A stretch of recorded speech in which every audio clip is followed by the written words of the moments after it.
नमस्कार दोस्तों, the Kavita show के इस एपिसोड में आपका स्वागत है। दोस्तों, एमपी राज्य के बक्सवाहा जंगल के 2 लाख से ज़्यादा पेड़ों को काटने का आदेश सरकार दे चुकी है। शायद इस खबर से आप भी परिचित होंगे।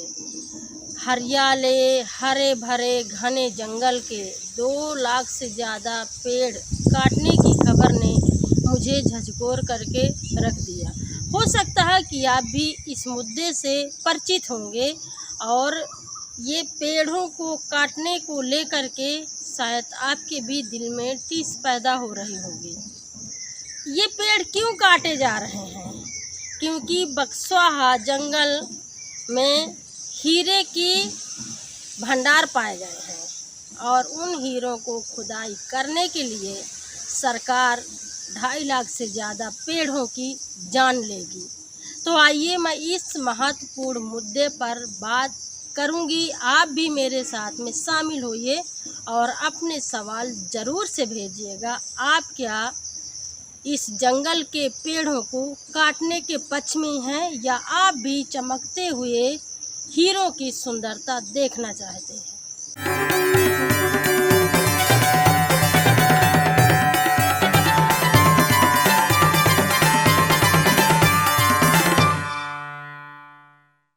बक्सवाहा जंगल में 3.5 करोड़ कैरेट का हीरा का भंडार है। ऐसा खबरों से मैंने सुना और कई जगह पर मैंने पढ़ा। इन हीरों को निकालने के लिए सरकार विदेशी कंपनी के साथ में समझौता कर रही है कि कंपनी को वो लीज देगी, मतलब ठेका देगी, और कंपनी जाकर उस जंगल के पेड़ों को कटाएगी और हीरा को निकालेगी और सरकार को देगी। अब हीरो की लालच में, हीरो को खुदाई के लिए, हीरो से माला माल होने के लिए सरकार 2.5 लाख से ज़्यादा पेड़ पौधों की हत्या करने जा रही है। ये हमारे संविधान में, हमारे मानवता के खिलाफ है। दूसरी बात, जो जंगल के आसपास में बसे गांव हैं, आदिवासी हैं, वो कहाँ जाएंगे? जिनका ये जंगल ही मात्र एक जीविका उपार्जन का साधन है, आखिर वो कहाँ जाएंगे? आप सबको पता है कि हमारी ज़िंदगी, हमारी सांस, हमारे लिए जो पानी देता है वो सब तो पेड़ पौधे हैं, प्रकृति है। तो ये जो हमारी ज़िंदगी की चीज़ें हैं जिससे हम जीते हैं, उनको सरकार क्यों ख़त्म करना चाहती है? कौन इस चीज़ से अनजान है कि पेड़ से ही हमको सब कुछ मिलता है? अभी हाल ही में कोरोना महामारी की वजह से इतने लोगों की मौतें हुई हैं और सबसे ज़्यादा मौतें हुई हैं ऑक्सीजन की कमी की वजह, जब लोगों को ऑक्सीजन नहीं मिल रही थी। और ये पेड़ पौधे जो ऑक्सीजन देते हैं, आप उनकी हत्या करना चाहते हैं, आप उनको कटाना चाहते हैं। किसके फ़ायदा के लिए है ये? हीरा से किसको मतलब है? आदिवासियों को तो हीरा मिलने वाला नहीं है, गरीबों को तो हीरा मिलने वाला नहीं है, ग्रामीणों को तो हीरा मिलने वाला नहीं है। तो हीरा सरकार लेकर के क्या करेगी? दोस्तों, मैं कई बार सोचती हूँ कि सत्ता में बैठे लोग ही प्रकृति को नुकसान पहुँचा रहे हैं। चाहे आप बालू खनन को ले लीजिए, चाहे आप जो बड़े बड़े पहाड़ों से जो ग्रेनाइट के पत्थर निकाले जाते हैं, पहाड़ों की खुदाई ले लीजिए, या जंगलों की कटान ले लीजिए। मैं तीनों स्तर पर देखती हूँ कि इसमें सबसे बड़ा रोल सरकार का होता है और लोकल के जो सांसद, विधायक या मंत्री होते हैं उनका रोल होता है, क्योंकि उनको अच्छा खासा इसमें से पैसे की कमाई होती है। और ये बात को ये सब जानते हैं कि हम प्रकृति के साथ में अन्याय कर रहे हैं। मैं देख रही हूँ कि आए दिन बुंदेलखंड में किस तरह से नदियों का सीना चीर करके बालू निकाली जा रही है। मेरे देखते देखते कितने बड़े बड़े पहाड़, चाहे आप बुंदेलखंड के बांदा जिला के पहाड़ ले लीजिए, चाहे आप महोबा क्षेत्र के जो पहाड़ों की मंडी है, या भरतपुर क्षेत्र में चले जाइए, मेरे देखते देखते खूबसूरत इलाके को तहस नहस कर दिया गया है। पहाड़ों को खोद करके उसमें कुआं या खाई बना दी गई है और उससे जो सबसे ज़्यादा नुकसान हुआ है वो ग्रामीण वासियों को हुआ है, आदिवासियों को हुआ है। अब हमारे पुरखों की धरोहर, बड़े बड़े जंगल, घने जंगल को कटाने का फैसला ये सरकार कर रही है।